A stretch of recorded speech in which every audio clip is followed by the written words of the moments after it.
জাতীয় নির্বাচনের বিষয়টা তো সরকারের বিষয়। আমরা যারা মাঠ প্রশাসনে কাজ করি আমরা মনে করি সরকারের নির্দেশনা আমরা যেভাবে নির্দেশনা আসবে আমরা সেইভাবে কাজ করব। আমরা দৃঢ়ভাবে বলতে চাই আমরা মাঠ প্রশাসনে যারা আছি যখনই নির্বাচন হোক আমরা অত্যন্ত নিরপেক্ষতার সাথে সরকার যেভাবে আইন কানুন যেভাবে সেট করবে সেইভাবে আমরা নিরপেক্ষতার সাথে এবং এটাকে কি বলা যাবে যে মানুষের আস্থা অর্জন যাতে আমরা করতে পারি সেইভাবেই আমরা কাজ করি।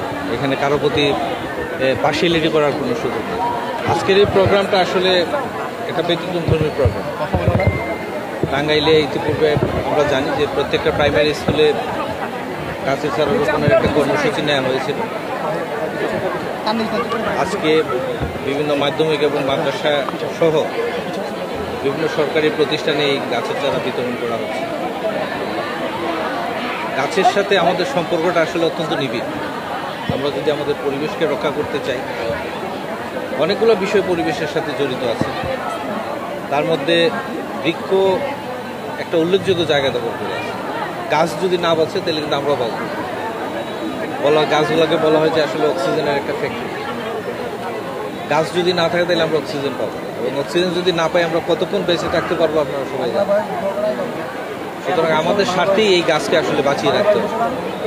নানান কারণে আমাদের গাছের সংখ্যা দিন দিন কমে যাচ্ছে। এইটাকে যাতে আমরা একটা ভারসাম্যপূর্ণ অবস্থায় রাখতে পারি সেই জন্য এই বিষয়ে আমাদের আসলে বিশেষভাবে নজর দিতে হবে। এখন গাছ আমরা নানান গাছ রোপণ করতে পারি কিন্তু এটা যদি সৌন্দর্যবর্ধক বৃক্ষ হয় তাহলে এটার প্রতি মানুষের আকর্ষণ বেশি থাকে। এটা হলো এক। সবাই কিন্তু একটা নান্দনিক জিনিস দেখতে পছন্দ করে।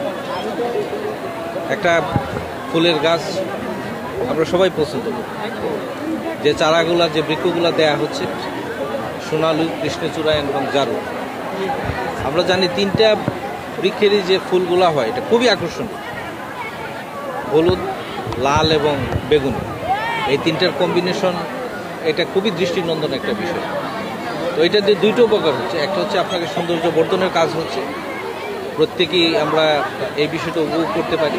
একইভাবে গাছের যে আমাদের অভাব যে বৃক্ষরোপণের যে বিষয় সেটাও আসলে পূরণ হচ্ছে। একসাথে আসলে দুইটা তিনটা বিষয় এখানে চলে আসতেছে। আমরা জানি যে হাউস হোল্ডে বা যে প্রতিষ্ঠানের মধ্যে গাছের সংখ্যা বেশি তাদের মানসিক প্রশান্তি নাকি অনেক অন্য জায়গাতে অনেক বেশি থাকে, প্রায় 20-25% বেশি থাকে মানসিক প্রশান্তির বিষয়। তো এটাও একটা গুরুত্বপূর্ণ বিষয়। তো সব মিলে আসলে এই পরিবেশ রক্ষার জন্য যে কর্মসূচি শুরু হয়েছে এটা শুধু ঢাকা বিভাগ না, আমি মনে করি এটা সারা দেশেই চালু হওয়া উচিত। আমরা হয়তো বিভিন্নজন বিভিন্নভাবে করছি।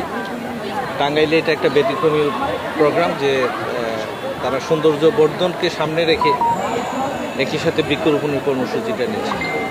এটা খুবই ভালো। আমি মনে করি যে এটা সব জায়গায় যদি আমরা করতে পারি তাহলে আমাদের একদিকে যেমন পরিবেশ রক্ষা হবে আর এদিকে সৌন্দর্যের যে বিষয়টা আমাদের যার নান্দনিক যে বিষয়টা সেটাও আসলে অ্যাড্রেস করা হবে। আমি এটা সাফল্য কামনা করছি।